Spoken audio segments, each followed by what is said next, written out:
Coming up on Bridge City News, protesters in Lethbridge came out in full force, angry at an unsanctioned overdose prevention society setting up tents in our city. The government of Alberta ordered healthcare workers back on the job following a wildcat strike at various locations across the province. And Scott Moe wins a fourth majority in Saskatchewan, making the Saskatchewan Party the longest-serving government in Canada. Your nation, your province, your southern Alberta. From the heart of Lethbridge, it's Bridge City News with Hal Roberts. Thanks so much for joining us. Alberta Health Services says healthcare staff who walked off the job to protest recent government cuts returned to work last night. The province's Labour Board said the workers' refusal to work amounted to an illegal strike under the province's Labour Relations Code. It ordered they return to work according to their scheduled shifts. It was not clear how many workers walked off the job yesterday, but at least 20 hospitals were involved in strike action. There were picketers set up across the province from Cardston to Fort McMurray, including here in Lethbridge at the Chinook Regional Hospital. Alberta Health Services says a man in his 90s from South Lethbridge has died from COVID-19. The case was linked to an outbreak at the Edith Cavell Care Centre. The AHS says there were 422 new confirmed cases across the province, bringing the total number to 26,155. Now, of those, only 4,738 are still active. Fortunately, 21,108 people have recovered from the coronavirus. In the South Zone, there are currently 22 new active cases, including 11 here in Lethbridge. Our city currently has 155 total active cases. Lethbridge County, meanwhile, has 3 new cases, bringing the total active to 24. There are also 2 new cases in Brooks, bringing their total to 30 active. Medicineat has 2 new cases with 7 active. The County of Newell has 2 new cases with 9 active, and in Taber, there's 1 new case with 7 active COVID-19 cases. As COVID-19 cases rise in Alberta's big cities, the rules are changing when it comes to social gatherings in both Calgary and Edmonton. Chief Medical Officer of Health, Dr. Dina Hinshaw, says a 15-person limit will apply to gatherings where people are mixing and mingling. Elsewhere, the limit for indoor social gatherings remains at 50. Voluntary measures previously recommended in Edmonton to encourage wearing masks indoors at work and to limit contacts have now been extended to Calgary. The province says it will save more than 1,300 jobs for Albertans by closing them to foreign workers beginning on November 1st. Immigration Minister Jason Copping says Alberta plans to limit the number and type of temporary foreign workers allowed into our province. We've reached an agreement with the federal government to refuse more than 800 labour market impact assessment applications. Positions that would have been filled by temporary foreign workers will instead be open to people in the province. And this will free up more than 1,350 jobs so we can get unemployed Albertans back to work as soon as possible. We are also reducing the nominations allowable through the Alberta Immigrant Nominee Program. And this year, the number will drop from 6,250 to 4,000. Copping says no changes will be made to the program for foreign workers in agriculture, healthcare, technology, or emergency response. Protesters gathered at Galt Gardens in Lethbridge Monday night, voicing concerns about the unsanctioned injection site that has been set up by the Lethbridge Overdose Prevention Society. As Micah Quinn explains now, residents felt that this tent idea was a bad idea. People braved the cold to protest the Lethbridge Overdose Prevention Society, otherwise known as LOPS. The group has been setting up in Galt Gardens since September 25th.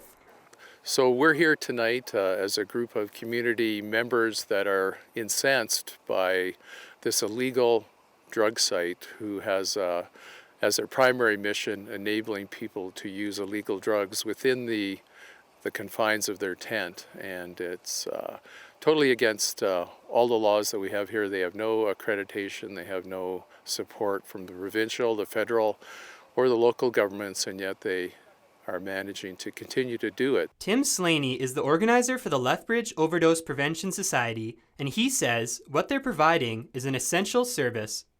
So we've been trying to fill the gap a little bit that way, just, providing a place for someone to warm up for 10 minutes and, maybe reduce the number of frostbite injuries we see and things along those lines. We do offer naloxone training, necessities of life, food and water, winter clothing. We are working on opening up a medical tent as well. That would be stocked by physicians. So the police have made it very clear that they will arrest people if they do come into use. So we do advise people of that, and obviously we don't have a ton of takers because of that. We do provide clean supplies, however. Protesters shared their displeasure with Lops, pitching a tent in Galt Gardens.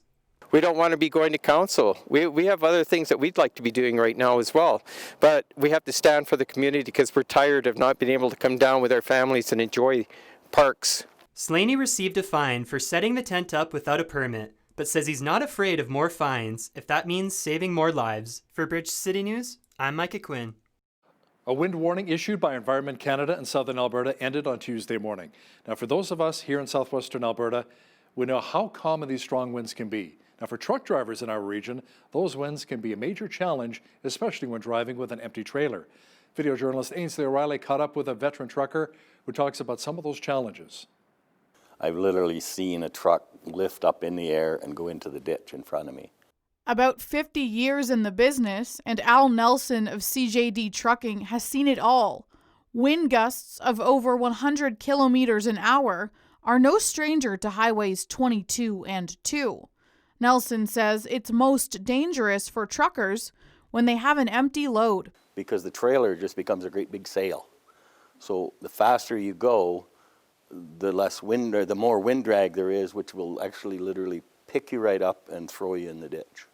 Environment Canada says there are 3 types of wind: head, tail, and the crosswind, which comes at you from either direction.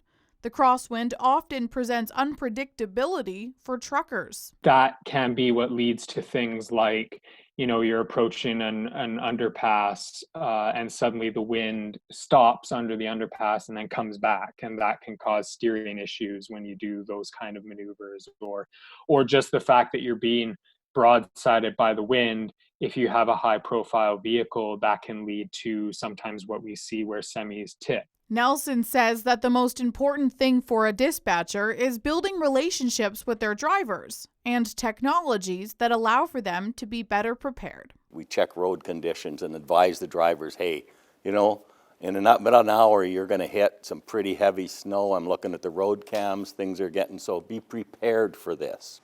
For people looking to get a better idea of how winds may impact their drive, you can check warnings at weather.gc.ca or follow 511 on Twitter.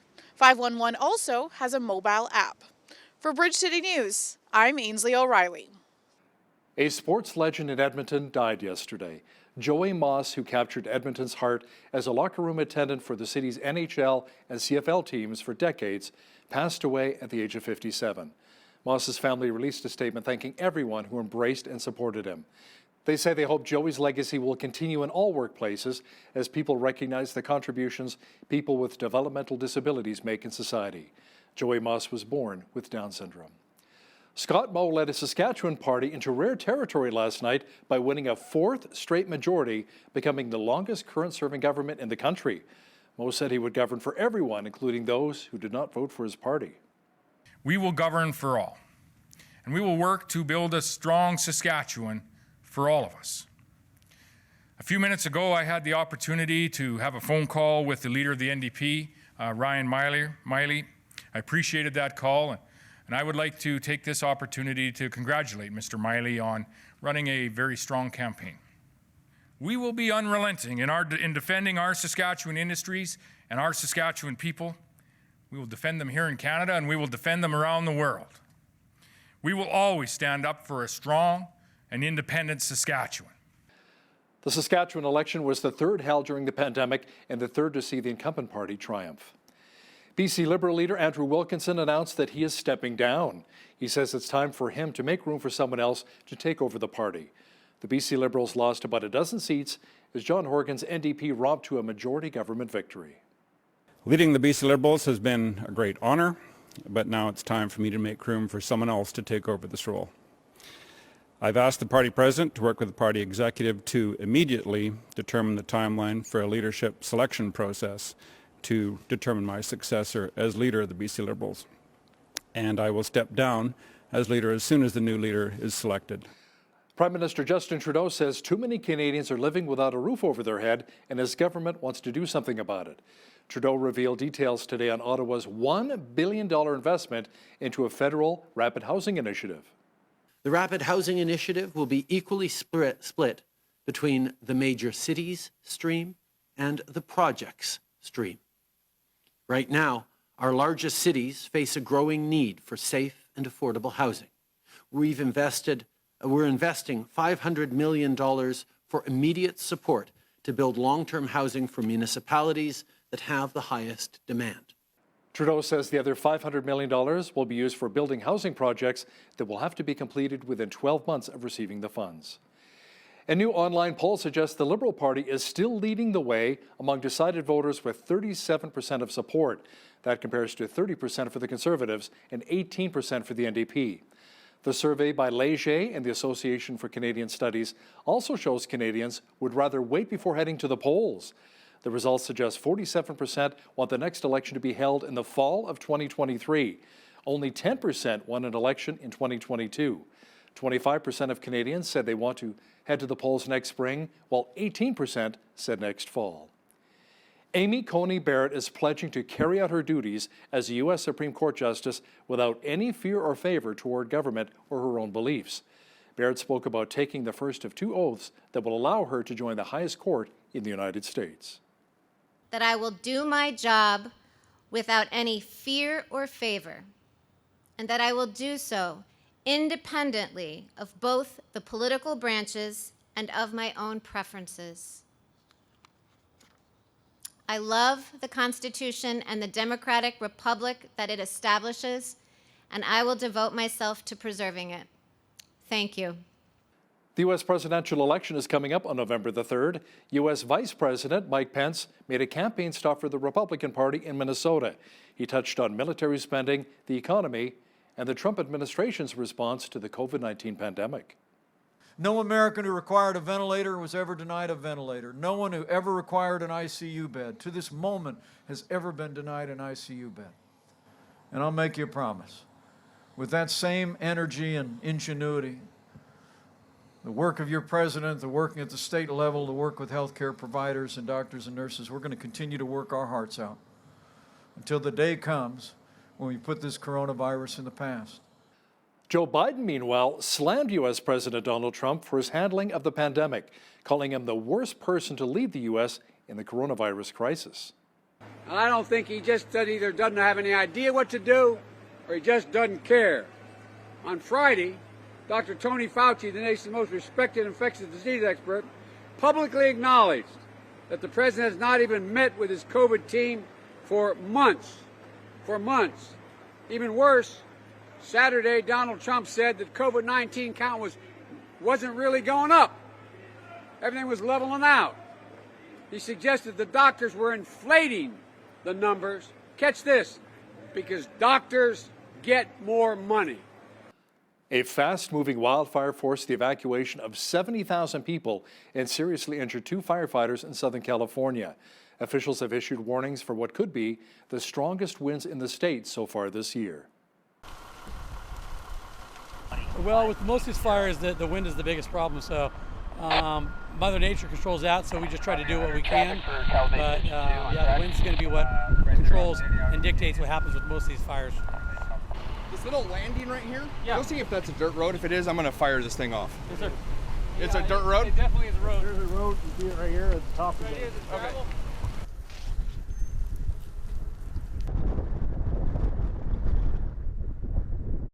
As of October 27th, more than 8,800 wildfires have burned 1.7 million hectares of land in California, making this the largest wildfire season ever recorded in the state's history.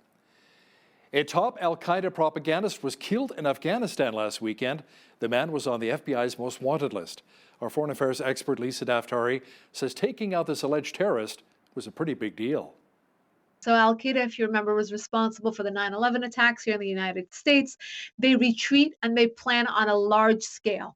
Who knows what they were up to? So when you take out their number 2 in command, that's a huge hit for an organization like that works in a hierarchy, that works long-term, that has probably been plotting and has been effective globally. Don't miss the full interview with our foreign affairs expert Lisa Daftari, who will also talk about how Israel is normalizing relations with more Islamic State nations. That's coming up in the second half of our program.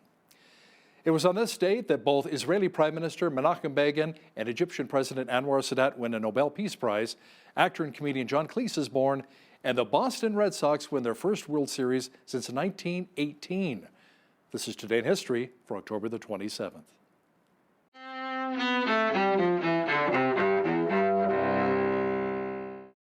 October 27th, 1787.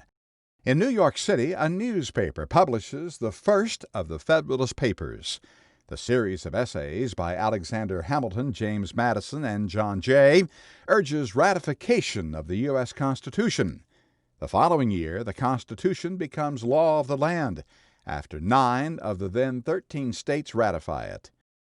1858, also in the Big Apple. I am not leading this fight as a matter of aesthetic pleasure. I am leading because somebody must lead, or else the fight would not be made at all. President Theodore Roosevelt is born. The charismatic Rough Rider and his progressive policies helped shape the modern presidency. 1978. And the winners of the Nobel Peace Prize for this year are Egypt's President Anwar Sadat and Israel's Prime Minister Menachem Begin. Sadat and Begin share the honor for their progress toward achieving a Mideast peace accord. 1939. This parrot is no more. He has ceased to be. John Cleese, actor and comedian, is born in Britain. He's best known as a member of the Monty Python comedy group, the TV series Fawlty Towers, and the movie A Fish Called Wanda. And 2004. We've waited a long time for this, and it's about time it's here. Well deserved. Go Red Sox, 2004 World Series champions! A baseball curse is finally broken as the Boston Red Sox win their first World Series since 1918. They sweep the St. Louis Cardinals with a 3-0 shutout in Game 4. Today in History, October 27th. Ross Simpson, The Associated Press. That ended a very long drought for the Boston Red Sox, but now it's time for the Blue Jays to win another championship. 1993 was so long ago. We had a wind warning issued earlier today for Lethbridge. We saw winds up to 100 kilometers an hour, but fortunately, a lot of the wind is finally dying down, and the warm temperatures will continue. Complete weather details are coming right up. You know, there's a reason why our city is called the Windy City. We had another wind warning earlier today from Environment Canada, gusts up to 100 kilometers an hour.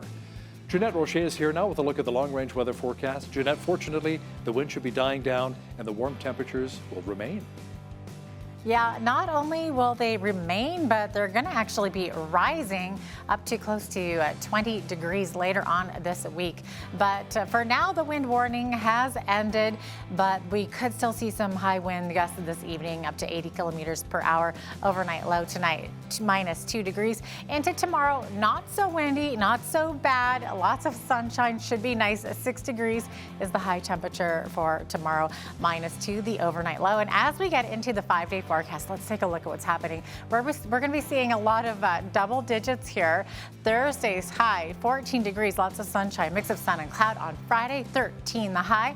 For Halloween, a Saturday, sunshine and 10 degrees. But then look what happens on a Sunday. That temperature actually doubles. 20 degrees is our high for Sunday under sunny skies. Sunshine should continue into Monday with a lovely high of 21 degrees. Now that is more like it. You got to love those Chinook winds because they do bring with them the warmer temperatures. Of course, our seasonal high right now, 11 degrees. We're going to be reaching higher than that, thank goodness. -3 the average low. 25 was the high temperature on this day in 1944, and our chilliest day was -19 in 1939. 8:13 was when the sun woke up this morning, and our Tuesday evening sun set at 6:18 p.m., giving us right around 10 hours of daylight today. So let's take a look at the highs across the country. Over on the west coast, Victoria and Vancouver could see some drizzly conditions. 14 the high for Victoria, 11 for Vancouver. Sunshine tomorrow in Edmonton, 6 degrees. Now Calgary could see some flurries in the morning. 3 degrees is their high. As we look to the rest of the prairies here, mix of sun and cloud expected in Saskatoon with a high of 2 degrees, 3 expected in Regina. They could see some showers in the morning, changing to flurries by the afternoon. Winnipeg, much the same there as well with those drizzly and flurry conditions, high of 2 there. 11 degrees expected to be the high in Toronto. Mix of sun and cloud. Mix of sun and cloud also expected in Ottawa with a high of 8 degrees. Montreal could see that mix of rain and snow as well tomorrow with a high of 9 degrees. As we look into Atlantic Canada, 3 the high for Fredericton. Mix of sun and cloud. They could see some showers beginning tomorrow night though. And then as we get into Charlottetown, they could see some flurries as well. 4 degrees is their high, 5 for Halifax with a mix of sun and cloud. Now over in St. John's, Newfoundland, high of 4 degrees tomorrow. They could see a lot of drizzle though, up to 2 to 4 millimeters and foggy conditions there. There you go. That is your weather. Suncor Energy announced its Petro-Canada head office is moving to Calgary from 2 offices in Ontario next year. The move will affect around 700 workers. A company spokesperson says the shift is to remain competitive by integrating the downstream business with the rest of Suncor to be more efficient. The downstream operations are largely Petro-Canada refineries through to retail and wholesale sales, Petro-Canada, and Petropass. The announcement comes around a month after Suncor said it would be cutting 15% of its workforce, or just over 1,900 jobs, over the next 18 months. The Calgary-based company had close to 13,000 staff at the end of 2019. Cenovus Energy says it is planning on slashing up to 25% of its workforce after it acquires Husky Energy. Cenovus said most of the cuts are expected to take place in Calgary. There are currently around 8,600 employees and contractors between the two companies. The workforce reduction plans were unveiled 2 days after Cenovus said it agreed to buy Husky for $3.8 billion in an all-stock deal. The move will combine 2 of the biggest players in Canada's oil and gas sector. Restaurant Brands International is reporting higher than expected third quarter results. Profits, however, were down year over year. The parent company for Tim Hortons, Burger King, and Popeyes said it had a net income of $223 million US. That is down from $351 million for the same period in 2019. It says it earned 68 cents per diluted share. Analysts were expecting 63 cents. Revenue was down 8% to $1.34 billion. Officials say the decrease in sales was due to the COVID-19 pandemic. Maple Leaf Foods says its third quarter profit was almost 5 times higher than a year ago, thanks to a strong showing by its meat protein group. It says it had a profit of $66 million. That's up from $13.4 million in the same quarter last year. Sales also increased from $995 million to $1.06 billion. The company says its meat protein group reported sales growth of 6.4%, while the plant protein group grew by 9.3%. Canadian toy maker Spin Masters says it has reached a deal to purchase the owner of the Rubik's Cube for a cool $50 million US. The puzzle toy became a phenomenon after it was launched globally in 1980 and sold hundreds of millions of units. It will join Spin Masters' brand, including Paw Patrol, Gund, and Hatchimals. The deal with Rubik's Cube is expected to close in January. Now, here's a look at today's markets. The TSX was down 58 points on the day to 16,020. The Dow was down 222 to 27,463. The S&P 500 was down 10 points to 3390, and the Nasdaq was up on the day 72 points to 11,431. West Texas Intermediate Oil was up 37 cents to $38.93 US per barrel. Natural gas was up a cent to $3.03 US. Gold was down 3 cents to $19.0796 US an ounce, and silver was unchanged at $24.37 US an ounce. Wheat is at $272 per metric ton, barley's at $270, canola's at $537, and corn is at $275 per metric ton.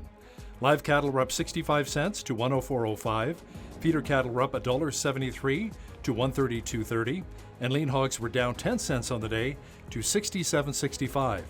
The Canadian dollar was up slightly over the past 24 hours to $75.86 US. Recapping one of our top stories this hour, the Alberta Union of Provincial Employees says healthcare staff who walked off the job to protest recent government cuts returned to work today. The province's Labour Board says the workers' refusal to work amounted to an illegal strike under the province's Labour Relations Code. It ordered they return to work according to their scheduled shifts. It was not clear how many workers walked off the job yesterday. A man on the FBI's most wanted list and a top al-Qaeda propagandist was taken out last weekend. Our foreign affairs expert Lisa Daftari has the details coming up next. But first, here's a look what's happening in and around your community. Here's your Bridge City News Community Calendar. Bikers Building Bridges is hosting their second annual Halloween drive-through trunk or treat, taking place at Exhibition Park's North parking lot on Halloween night from 5:30 to 9 p.m. Come out for a spooky good time. Decorate your vehicle and hand out candy safely. For details about this event and to register your trunk, visit bikersbuildingbridges.com. Lethbridge's Sport Council's Outdoor Roving Gyms program is taking place Mondays from 9:30 to 11 a.m. at the Service Sports Center and from 6 to 7:30 p.m. at Emmanuel Lutheran Church. This free program is for kids ages 5 and under and their caregivers. Come and enjoy a great time of fun and get active. For details and to register, visit lethbridgesportcouncil.ca/rovinggyms. The Juno Beach Centre is Canada's only museum in Normandy dedicated to honouring the contributions of 1.1 million men and women who served during World War II.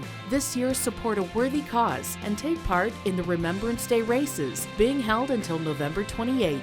You can register for one of 3 virtual race distances, each with its own special meaning. Participants will receive a race kit that includes a commemorative medal, a Juno Beach collector coin, a bracelet, and more. For details and to register, visit junobeach.org. And that's your Bridge City News Community Calendar. Afghanistan claimed that it killed a top al-Qaeda propagandist last weekend, a man who was on the FBI's most wanted list. To talk about this in more detail is our foreign affairs expert, Lisa Daftari, joining me once again from Los Angeles. Lisa, why was this a big deal?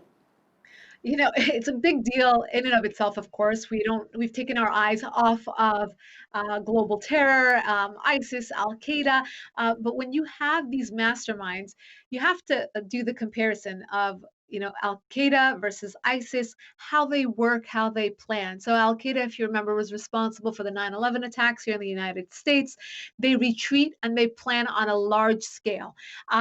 Who knows what they were up to? So when you take out their number 2 in command, that's a huge hit for an organization like that works in a hierarchy, that works long term, that has probably been plotting and has been effective globally. ISIS, on the other hand, is more of the one-offs, the do-it-yourself type of, street jihadism. Just whoever you can get, whatever you can get. Use a car, use an axe, use a pressure cooker. So Al-Qaeda is definitely much more thought out and planned. And when you take out one of their masterminds like this is something to be celebrated. A former White House advisor says it's very important to isolate the regime in Iran rather than taking on a strategy of appeasement. Lisa Bijan-Kian says the people of Iran want the U.S. to keep the pressure on the Islamic Republic.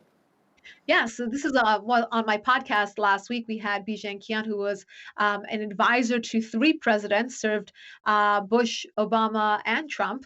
And he talks very seriously about not getting back into an Iran deal, regardless of if Trump gets reelected or if Biden wins, that this strategy of appeasement does not work for the Iranian people, that he is in touch with the Iranian people day in and day out. And they say, it's like a surgery that must be had. We understand that it's painful. We understand that we suffer from sanctions, but we know that with the pressure campaign, by putting pressure on us from the West, from the United States, that will lead us to perhaps regime change, to be able to confront our government.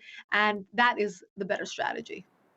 Officials in Israel say Oman is next in line to normalize relations with their country. Lisa, this follows a bunch of Jewish state deals with the United Arab Emirates, Bahrain, and most recently Sudan. Yes, this is wonderful news. I mean, for anybody who follows foreign policy, that has been watching the Middle East since, biblical times, it's safe to say that there has been no progress, moving forward with any sort of peace. And this peace deal works. And why does it work? Because it is based solely on economic opportunity, prosperity, a future for the people of that region, regardless of their religion or background or country. And so beautifully, we're watching these countries line up in order to strike a deal with Israel. I mean, when did we ever see that happen? And kudos to the Trump administration, to Jared Kushner, to also the Arab countries for being progressive enough to understand that this will be the new chapter of the Middle East. And, they want to be part of this. They don't want to stand back and watch other countries move forward. So now we're looking at Oman being the next, and the Mossad, which is the intelligence arm of the Israeli state says that Saudi Arabia is also on the timeline, but we just don't know when. U.S.-backed Syrian Democratic Forces continue to carry out raids targeting militants affiliated with the Islamic State in eastern Syria.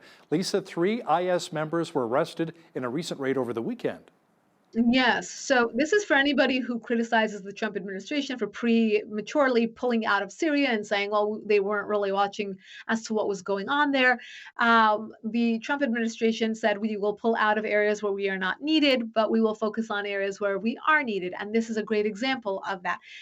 If there is an area like Eastern Syria where there is a flare-up or a congregation of these ISIS fighters. Now remember, ISIS kind of was spreading out throughout Iraq and Syria. They made their headquarters in Raqqa, Syria, and then since then they've dissolved into other areas. So now, over the weekend, the U.S. again very, very nicely, very sharply, very very targeted attack took out those assets there. Thousands of people took to the streets in Iraq recently to mark 1 year since anti-government demonstrations swept the country. Lisa, police were on hand firing tear gas into central Baghdad to stop protesters from crossing bridges, and both sides reported injuries.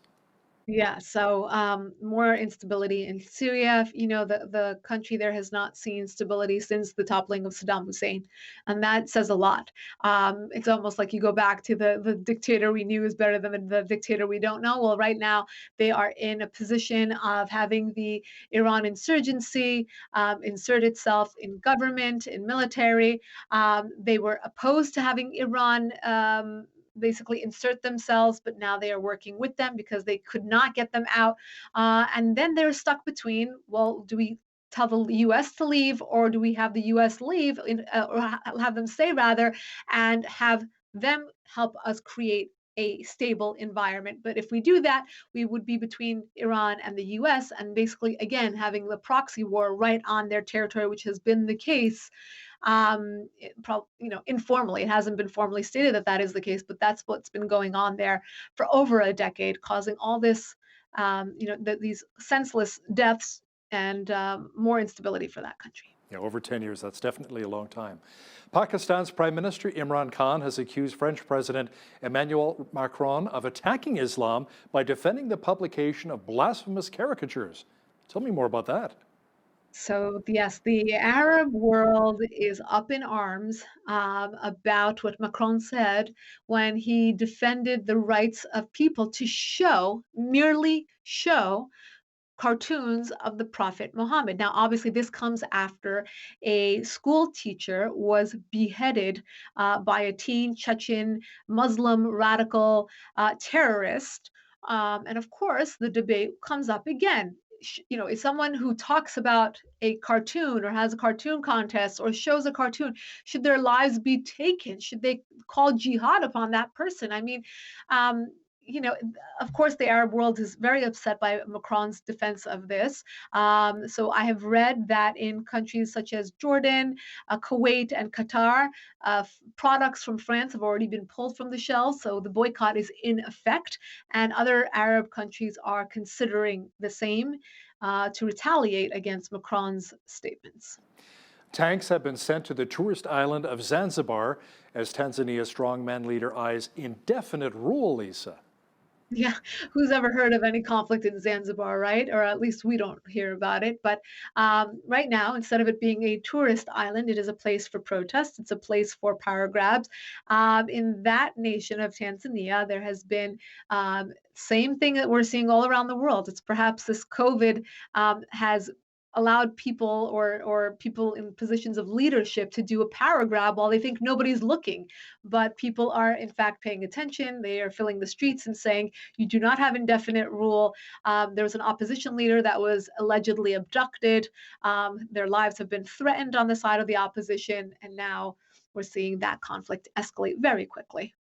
Nigeria's chief of police has ordered the mobilization of all police resources to put an end to days of street violence and looting. A protest calling for the end of police brutality began on October the 7th. Lisa, in fact, we even had a peaceful protest and demonstration by those in our Nigerian community here in southwestern Alberta and Lethbridge who were quite concerned about the police brutality and so many lives being lost in Nigeria. Yes, and there is a similar one right in front of the New York Times building in New York City and all around the globe. I think this is something that obviously hits close to home, particularly in the West. I know here in the United States, it obviously does.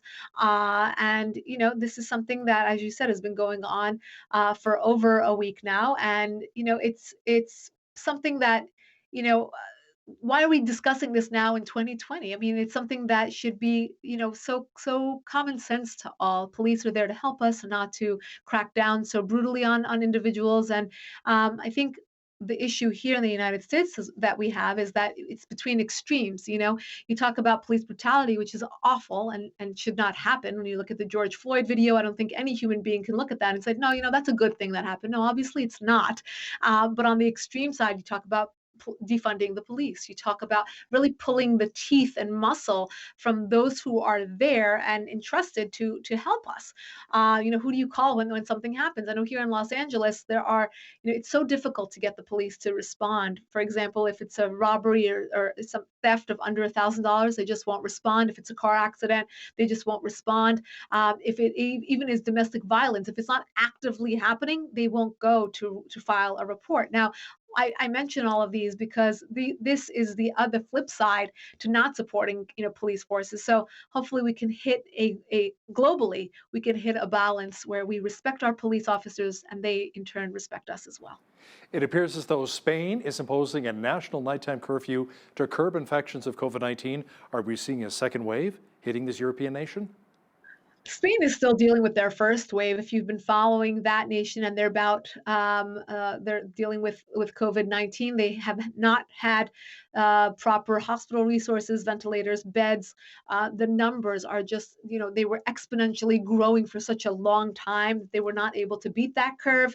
And now they're still dealing with it. And it looks like people are sick and tired of it. So obviously they've become more lax about wearing masks or socially distancing themselves. And so now there's a curfew in place to hopefully be able to flatten the curve and going forward really reduce the number of cases. And where you are in the United States, that's been a big topic point of discussion during the campaign between Trump and Biden. Over 200,000 Americans, I think it's up to 220,000, have died now from the COVID-19 pandemic, from the virus. Now, Lisa, the election is coming up in a week's time, the presidential election, and there have been record numbers with the advanced polls. Usually that means that people are sick of the current government. They're coming out, making their voices heard. What are you hearing with the latest poll numbers? Right. Yeah, there's a lot of mail-in ballots at this point. We have got to look at, obviously, it's a COVID year and people are not looking to stand in lines and be around other people if they could help it. Also, I heard an expert talk about how Democrats are more likely to vote by mail, whereas Republicans like to go in person. So that might, be, kind of speak to a certain discrepancy. But more than ever, you're seeing it everywhere, all over every single social media platform, on every billboard. I mean, the message to vote is just so incredible this year. Partially perhaps because there was just a momentum of young people to come out in the primaries to vote for Bernie. Those young people are now registered to vote. I know universities give extra credit to those people who go out and vote. So there's definitely been some incentives. There have been a movement to get people to vote. And the message is clear. If you want change, and fill in, what that means to you, go out and vote. So I think a lot of people have been invigorated to come out and vote. Do you think social media has also helped draw maybe some of the younger voters out too?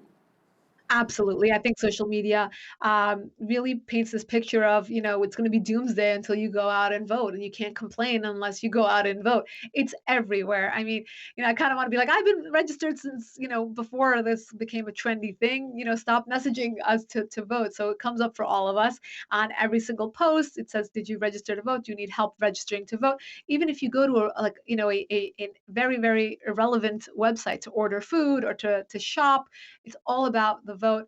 I think people, just like they were very much, wanting to vote or wanting to post rather for the Black Lives Matters protests, or they wanted to show support. I think right now this has been the social justice calling of the moment, to ask people to vote, to do their part for society, and ask people to vote, ask people to vote. So a lot of young people have come out to vote, and we'll see what happens on election day, because we're right now, these are speculations. We speculated in 2016 that Hillary would win by a landslide, and that was not the case, obviously. So we'll see what happens on election day. It should be interesting, and we really know how much that President Donald Trump likes to use Twitter as well. So let's see if that bodes in his favor or maybe works a little bit against him. We'll have to wait and see what happens. Our foreign affairs expert, Lisa Daftari, joining me once again from Los Angeles. Thanks so much, Lisa. My pleasure.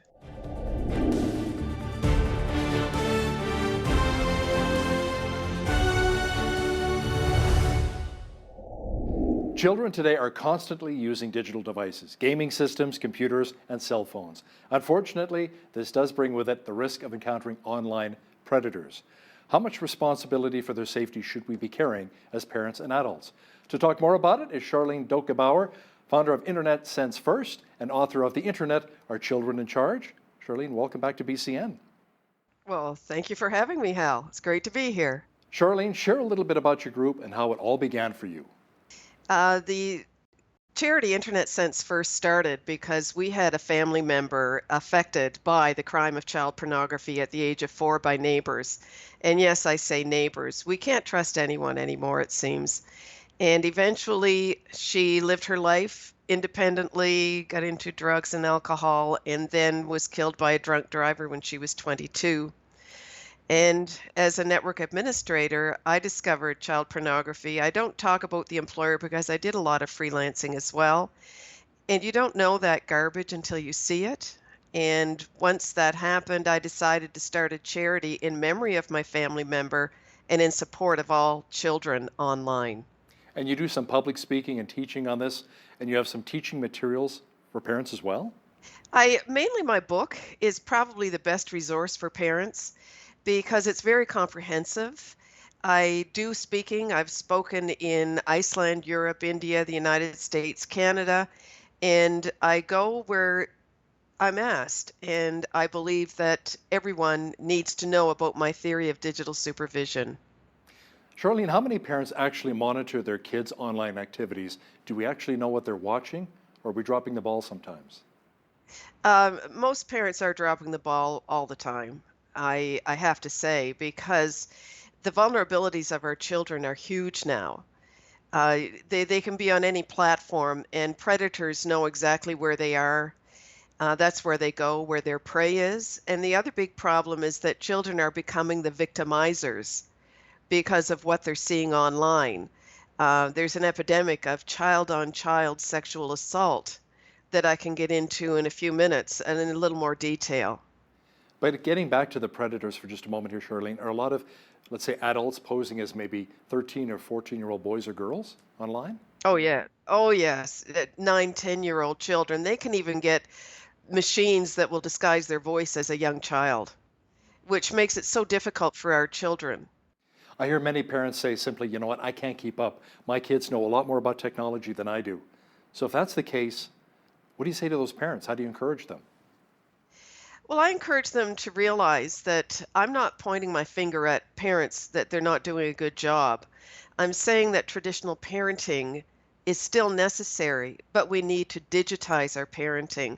We're very busy taking our children to school, hockey games, basketball, dance classes, and then we give them the key to our router. And these children are the most independent of any generation in the history of the world. And we have to start supervising them while they're on digital devices. And my theory of digital supervision, I've written to be very user-friendly so that parents are not intimidated. We just had a summit in London, and it's called the International Summit to End Internet Child Exploitation. It was very well attended. We had people from Africa, Spain, Colombia, all over the place. One father bought my book, and he said, I can't tell you the relief I have in practicing digital supervision. I actually have a handle on what my children are doing. And I also want 6 more books. And I said, why? You want to read it 7 times? And he said, no, I want it for the parents of my children's friends so that they will be practicing digital supervision as well. You know, Charlene, parents can't be everywhere all the time, and it's hard to keep track of what our kids are watching. Perhaps parents need to be a little more intentional. Do we need to really map out a plan, that digital plan that you were discussing? Absolutely. One thing I mentioned in my book is that parents should draw up a contract of use with their children. And I say with them. You sit at the table together with them and say, this is the cell phone. We're docking it at 7 o'clock at night. You can pick it up at 7 o'clock in the morning. We will be going through your cell phone, looking at pictures, because the epidemic of nudes for these children is huge. They're taking pictures of themselves nude, sending them, and even though it's their body, they're producing and distributing child pornography, which then the parents own, because essentially the parents own the cell phone. And when I talk to parents about that, they say, you mean we're responsible? Yes, you are, for a minor's activities, but they cannot own a cell phone until they're 18. So therefore, it is your plan, your phone, your iPad. Is that considered sexting then, when a lot of these kids are taking pictures of their private parts or nude photos and sending them to each other? Is that what they call That's sexting? sexting.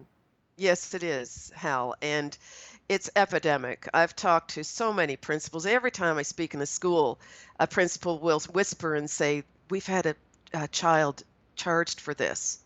And I say, no need to worry about it. It's in every school. It's in Canada, the United States, England, New Zealand. It's everywhere.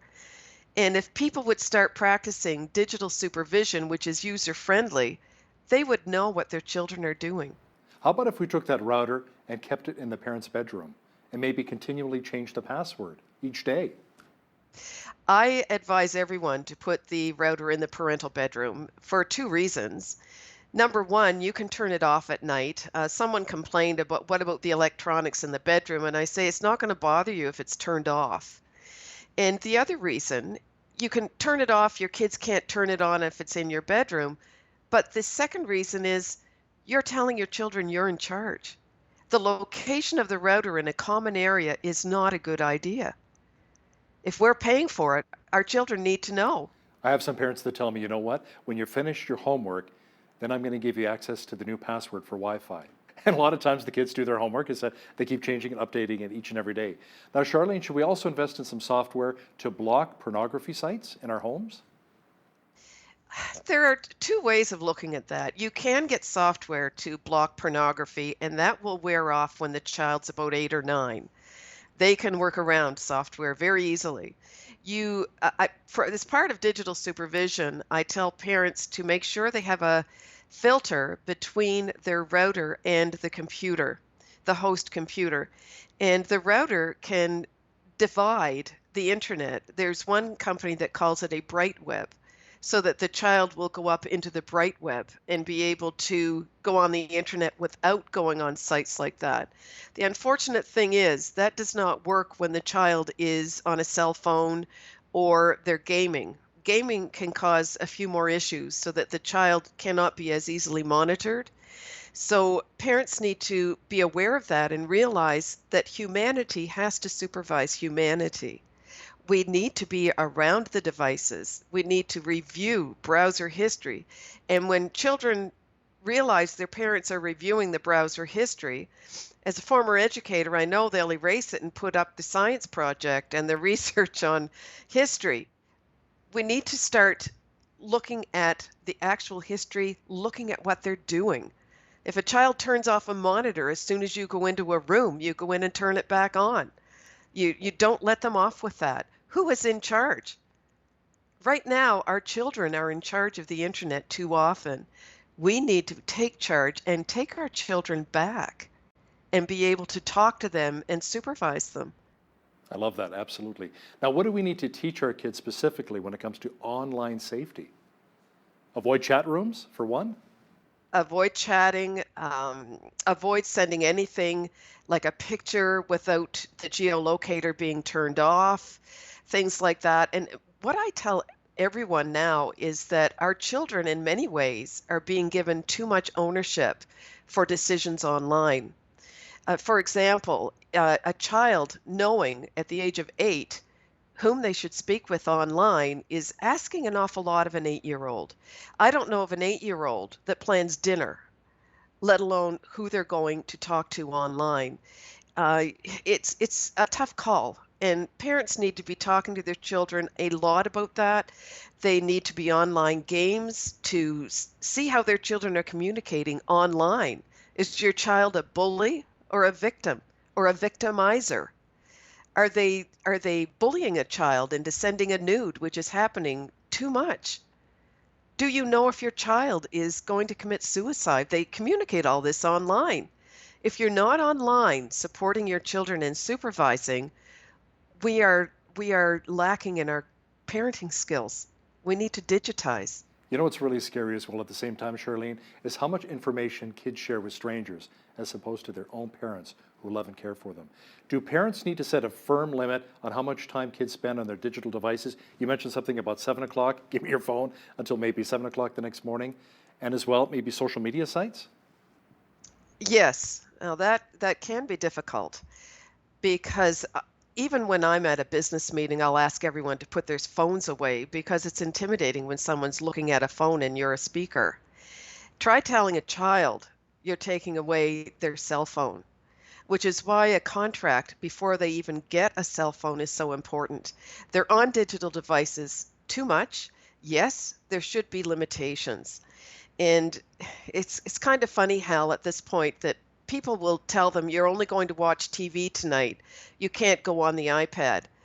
And I just sort of, that's punishment, is going on television rather than being online.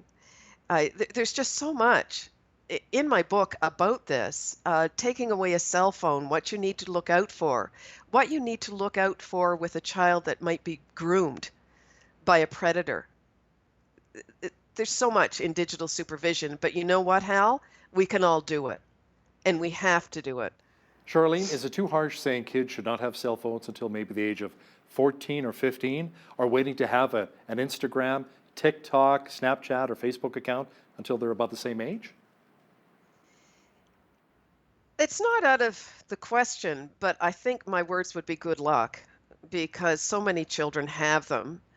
It's again, if parents are giving the cell phones, tell your children you're going to be checking everything on that cell phone. And I mean everything. You press on every icon. They will create an icon for their nudes that looks as though it's a calculator or just a beach somewhere. Do children lie? Of course they do. I've been a teacher at parent-teacher night, and parents will say, my children never lie to me. And I would look at them and say, well, I lied to my parents. In fact, my poor sainted mother, I probably still tell the odd lie. We do. We want approval from our parents. We want to get off with things that maybe we shouldn't be doing. And this is where digital supervision comes in. Don't let them lie to you about the internet. Supervise. And you mentioned TikTok. TikTok is a very scary environment because kids are doing live streaming of nudes, of dancing and things like that. And I hesitate to mention one environment because this can happen anywhere. We have Facebook, we have FaceTime, we have live streaming everywhere. And predators love to get the live streaming. They are recording it as a child is doing it, but the child thinks it's being erased. And then the predator will sell it. And then when the child might find out who's looking at my pictures today, it's just a never-ending story. Yeah, it's a dark world we're living in right now. Now, part of the challenge is that your kids will have access to their computers and their phones during school hours, and you're at work. How do you manage that? Well, for one thing, I advise everyone on a cell phone especially to put a keylogger on. And a keylogger will record every key that a child presses on the cell phone, as well a comprehensive one will record all the pictures. And a parent can put that on before the child even gets the phone, and every night they can have a report sent to them so that they will know exactly what the child is involved in. You can put a type of filter on cell phones. Again, the kids can get around them. They talk about this in school all the time. We get around all that. But the key logger is a pretty good source. Looking at it is another one. I had one parent actually take her router to work every day. Wow. Which, because she had an extreme problem with her child. Wow. And it's difficult. But you know, if the child has a data plan, who needs the router? How many parents actually take the time to sit down with their kids and have a really good heart-to-heart talk about internet safety and the potential consequences? Very few. I've talked to people just casually about digital supervision. And one fellow said, well, I talked to my 14-year-old son last night and he told me he didn't do anything and I'm good with that. And I'm like, really? Your child is lying. There's no question. The kids are all involved in this stuff. And I looked at him, I thought, no, I don't think I need to go any further. He was just blocking it. He should be looking at the devices every day at random. Take a look. See what your kids are doing. See what pictures are on their galleries. I've interviewed kids in high school that said there are thousands of these nudes on on galleries. Are parents looking? They couldn't be, because the parents can be charged for possession of child pornography. And we had an incident in London, Ontario. A 9-year-old was sending videos over TikTok to a 35-year-old. And the FBI tipped off the police. And this is a scenario most parents would not want to have. The police came knocking at their door at 6:45, opened the door, confiscated all computer equipment, the parents and the child's, because the parents are suspect. Are they allowing this? Because there are some parents allowing this and selling these videos for their income. It's a multi-billion-dollar industry. Do you want to have that conversation with the police? And that's not just parents, grandparents. Are kids visiting you with your wide open networks? Are you looking at what they're doing while they're in your home? A child visiting another kid. What are they doing? Yeah, that's incredible. Charlene Doka-Bauer, founder of Internet Sense First. Thanks a lot for joining me today from Ontario. Thank you, Hal. Thank you so much. On behalf of all of us here at Bridge City News, I'm Hal Roberts. God bless, and thanks so much for watching.